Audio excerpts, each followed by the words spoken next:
बोले भाले उनसे लोग कहेगा मार और शाह को बतावे चोर चोर बने साहूकार। मतलब जाकी लाठी बाकी वो जमाना आ गया। तो परीक्षित की बात भगवान ने कही है, भैया तुम पांचों पांडव द्रौपदी को साथ लो, तिलक परीक्षित जी का करो और तुम 6 लोग चले जाओ हिमालय में गले।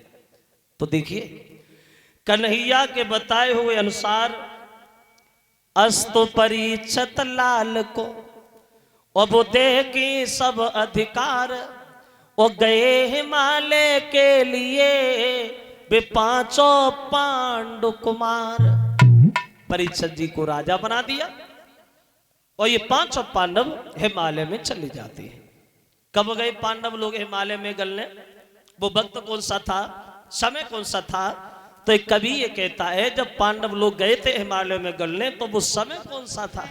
तब बोले कि द्वापुरी का समय था वो, पर कलयुग की बारी आई थी।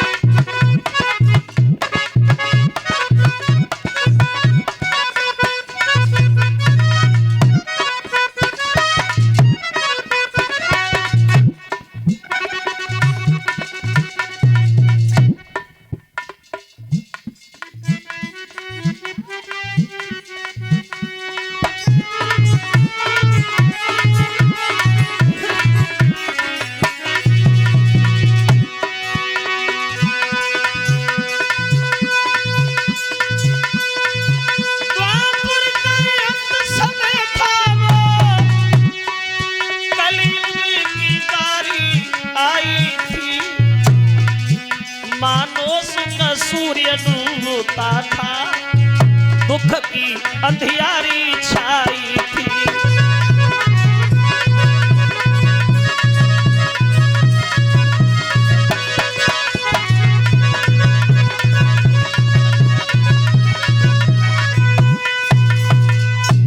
द्वापर का अंतिम समय, कलयुग का नंबर आने वाला। अगर ऐसे नहीं समझ में आ रहा है तो ऐसे समझो, तो द्वापर चिता पे लेटा हुआ था और कलयुग जो था ये पालना में खेल रहा था। जब पांडव लोग गए थे हिमालय में गलने तब देखिए अब पांडव चले गए हिमालय में गलने, परीक्षित जी राजा बने गए। तो परीक्षित राजा बने तो इनके जीवन में क्या हुआ? इनके जीवन में थोड़ी देखे एक घटना परीक्षित के जीवन में बहुत बड़ी घटी। एक बार महाराज परीक्षित घोड़ा सजवाने के बाद चले हैं शिकार खेलने वन में। प्रवेश कर गए वन में, शिकार तो कुछ नजर नहीं आया। परीक्षित ने सामने से घटना घटते हुए देखी। क्या देखा? सामने से एक गाय भागती हुई आ रही है, बहुत तेज रम्हा रही है, चिल्ला रही है। उस गाय के पीछे एक बैल भाग रहा है जो एक पैर से लंगड़ा रहा है और गाय और बैल के पीछे एक बधिक हाथ में डंडा लिए हुए दोनों को मार रहा है और दोनों को भगा रहा है। जो परीक्षित ने ये देखा तो खड़े होके मन में विचार करने लगे, परमात्मा ये मैं क्या देख रहा हूं? अरे जिस गाय को हम लोग हिंदुओं में मां मानते और जिस गाय की हम लोग पूजा करते वही उससे माना है। कन्हैया चले गए, अर्जुन चले गए, तो इसका मतलब ये तो नहीं हुआ कि दुनिया में कोई बहादुरी नहीं रहा। मैं इसके हाथ को नहीं छोड़ेंगे। जिसने गाय पे चलाए जान मार दूंगा इसको, जिसने गाय को रुलाया है। गाय और बैल की दशा दूर खड़े होके देख रहे हैं। क्या दशा है दोनों? वो गाय कांपती हांपती थमाती और थमती है, कहीं उचटती है और रोती है, कहीं रमाती है, चलती है, कहीं अटकती है। देख रहे महाराज, उसके पीछे है एक बैल, घबराया भागा जाता है। झुकी गई कमर कछु नीचे को वो लंगड़ाता जाता है।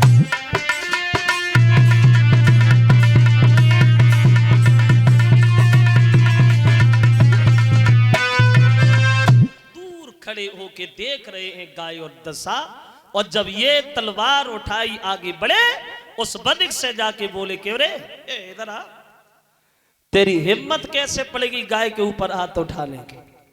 कौन है तू? तूने ये समझ लिया कि अर्जुन दुनिया छोड़ के चले गए तो कोई बहादुर नहीं रहा। अभी उनका अंश जितना है, सम्राट परीक्षित जितना है, तेरे हाथ को नहीं छोड़ेंगे। जो तूने गाय पे चलाया है, तेरे हाथ को हम काट डाले।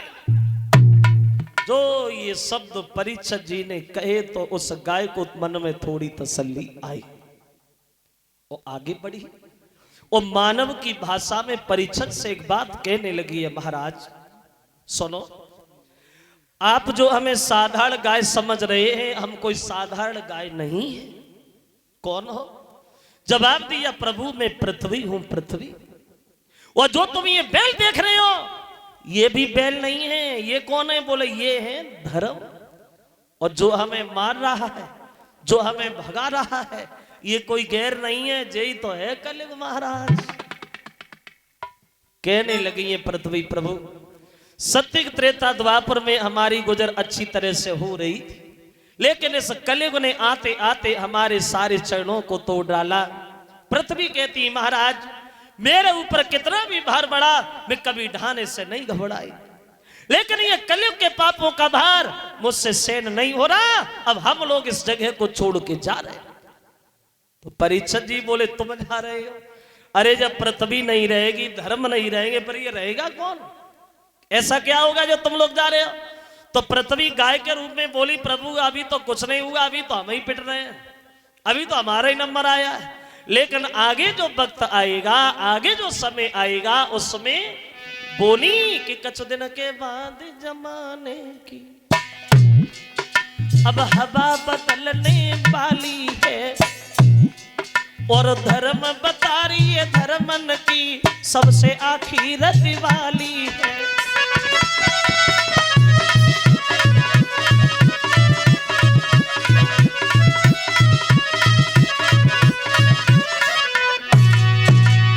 ए महाराज आगे वो वक्त आ रहा है, बेटियां न कोई जानेगा, छत्री कायर हो जाएंगे, गिदड़ धमकी दिखलाएगा। और सुनो, मूर्तियां रात दिन ढूंढेंगी, मंदिर में बदिक दिखाएंगे, और जब ऐसी दशा ना तो होगी, हमको नवाल में जाएंगे।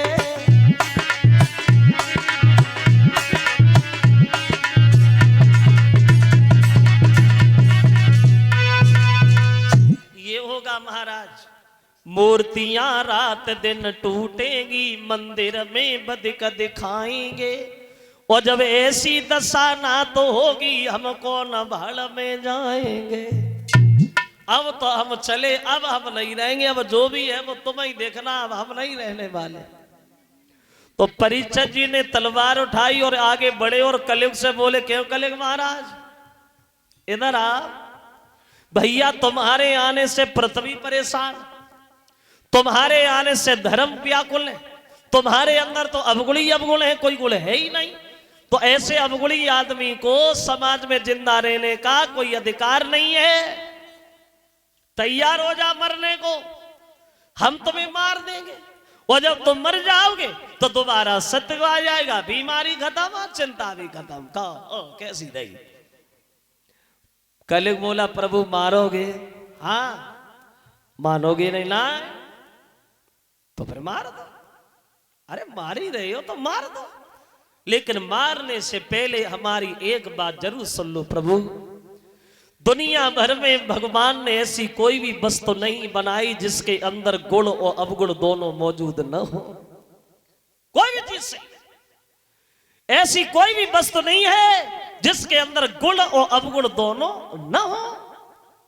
अगर किसी के अंदर अवगुण ही अवगुण है, गौर से देखोगे तो एक गुण उसके भी अंदर निकल आएगा। लेकिन आदमी को आदमी दूसरे आदमी के अवगुण जल्दी नजर आते, गुण बाद में दिखाई देते। हर आदमी को अपनी भलाई और दूसरे की बुराई, अपना खर्चा और दूसरे की कमाई हमेशा दिखाई देती है। लेकिन भगवान ने कोई भी वस्तु नहीं बनाई जो गुण और अवगुण न हो। क्यों? कस्तूरी में है दोष जो रंग नहीं लाई है, और सोना में है दोष जो सुगंध नहीं लाओ है। वो इंद्र में है दोष जो अहिल्या संग भोग कियो, और चंद्रमा में है दोष जो मुर्गा बने के आओ है। राम में है दोष जो सूपड़ खा की नाक काटी, और रावण में है दोष वो सीता को हरिलाओ है। अरे महाराज फिर क्यों तुम पागल भये, क्योंकि एक एक दोष हरि ने हरि एक में लगाओ है। गुण और अवगुण हर चीज के अंदर होते हैं परीक्षित महाराज। तो परीक्षित जी बोले क्या तुम्हारे अंदर गुण है? बोले हाँ हाँ हमारे अंदर तो वो गुण हैं जो सत्य त्रेता द्वापर में भी नहीं थे। मतलब पूरी बात सुन लो। मतलब बताऊं? बता। अब देखो वो कलयुग अपनी बड़ाई अपने मुंह से करता होगा। परीक्षित जी से बोला सबसे बड़ा और सबसे पहला हमारे अंदर एक गुण है। क्या है? बोले बड़े ध्यान से सुनना। सबसे बड़ा गुण मेरे अंदर एक है जो सत्य त्रेता द्वापर में भी नहीं था। कौन सा? तो बोला कि कलयुग के बल नाम आधारा, सुमेरी सुमेरी नर उतर नहीं पावा।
हमारे अंदर ये कलयुग के बल नाम धारा, और सुमेरे सुमेरे नर उतरे पारा।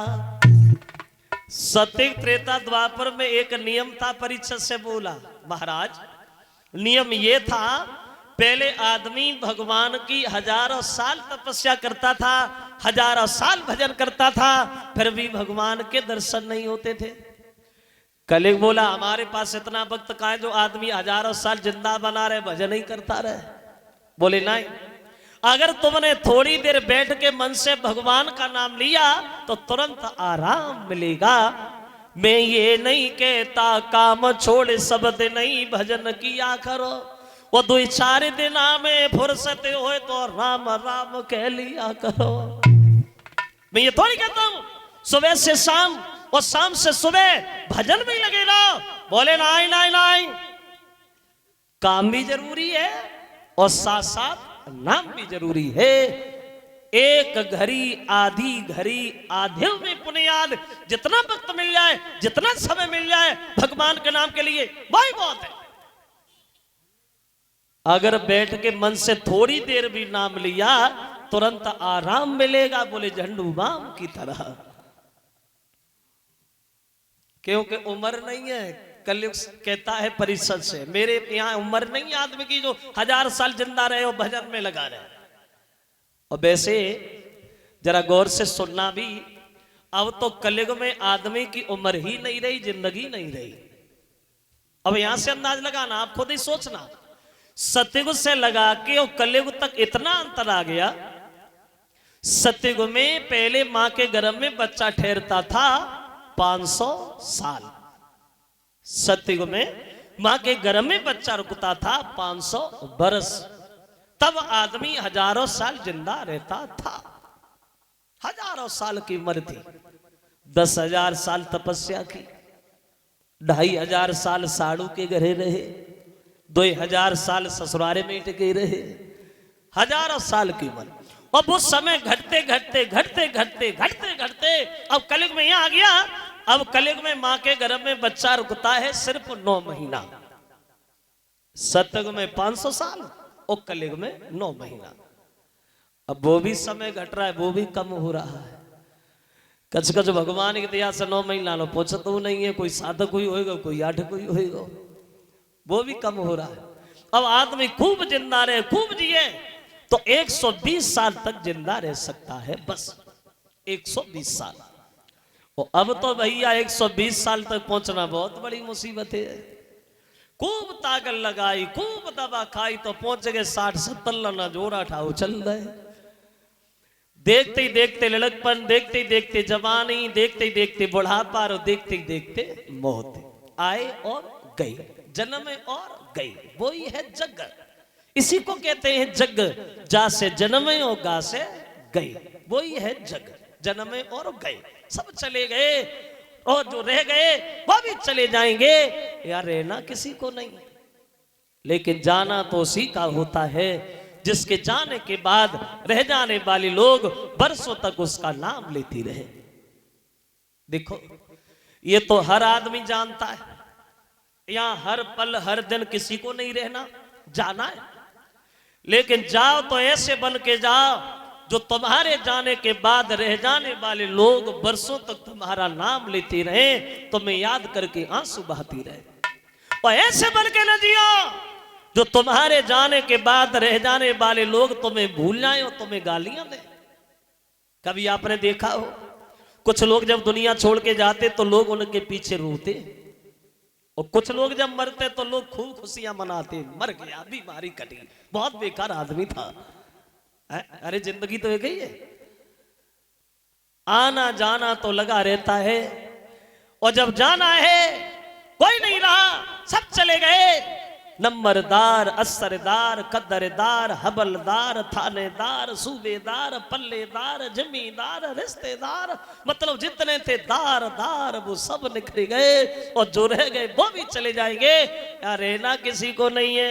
और जब जाना ही जाना है फिर काय को जब बखा देख देख के मर जाए, देख तो जाइए ही जाइए।